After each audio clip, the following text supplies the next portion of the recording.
সুপ্রিয় দর্শক শ্রোতা ভাই বোন, আমাদের দেশে একটা কথা বেশ জোরে সোরে প্রচলিত আছে, আর তা হলো আমরা অনেকেই বলি জন্ম, মৃত্যু এবং বিয়ে এই তিনটি আল্লাহ তাআলার হাতে।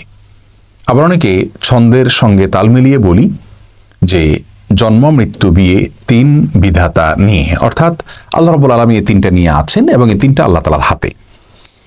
আপাত দৃষ্টিতে মনে হচ্ছে যে এটি তাকদীরের প্রতি বিশ্বাস এর কথা প্রকাশ করা ভালো কথা, কিন্তু মূলত এটি আল্লাহ রাব্বুল আলামিনের যে তাকদীর রয়েছে সেটাকে সীমাবদ্ধ করা শামিল।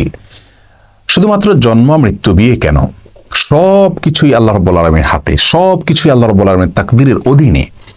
আমরা কি করব কি না করব আল্লাহ রাব্বুল আলামিন আগে থেকে জানেন, তিনি লিখে রেখেছেন। তার তাকদীর আমাদেরকে বাধ্য করছে ব্যাপারটি সেরকম নয়, বরং আমরা যা করতাম, আমাদের যে গন্তব্য, আমাদের যে কর্ম, সেটা আল্লাহ তাআলা আগে থেকে জানেন, তিনি লিখে রেখেছেন। তার তাকদীরের বাইরে কিছুই নেই। শুধুমাত্র জন্ম, মৃত্যু, বিয়ে কেন, আমাদের উপার্জন, আমাদের খাদ্য, আমাদের রিজিক, আমাদের সব বিষয়গুলোই আল্লাহ রাব্বুল আলামিনের হাতে।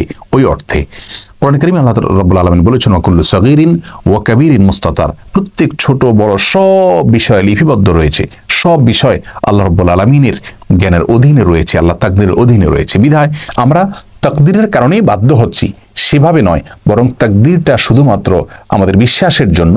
আর কর্মের জায়গায় আমাদেরকে ঠিকই পরিশ্রম করে যেতে হবে। স্বয়ং রাসূল করিম সাল্লাল্লাহু আলাইহি ওয়াসাল্লামের হাদিসে আমাদেরকে নির্দেশ করা হয়েছে আমালু, তোমরা কাজ করতে থাকো, কুল্লুন মুয়াসসারুন লিমা খুলিকা, তোমার তাকদীরে যা লেখা আছে সেদিকেই তুমি যাবে, বাট তোমার কাজ হলো পরিশ্রম করে যাওয়া, কাজ করে যাওয়া। অতএব তাকদীরের দিকে আমরা লক্ষ্য করে থাকবো না, তাকদীর শুধু বিশ্বাস করবার জন্য, কাজের ক্ষেত্রে আমরা শুধুমাত্র কাজ করতে থাকবো। অতএব আমাদের ধারণাকে আমরা সংশোধন করে নিব, শুধুমাত্র জন্ম, মৃত্যু, বিয়ে নয়, সব কিছুই আল্লাহ রাব্বুল আলামিনের তাকদীরের অধীন এবং সব কিছুই আল্লাহ রাব্বুল আলামিন জানেন।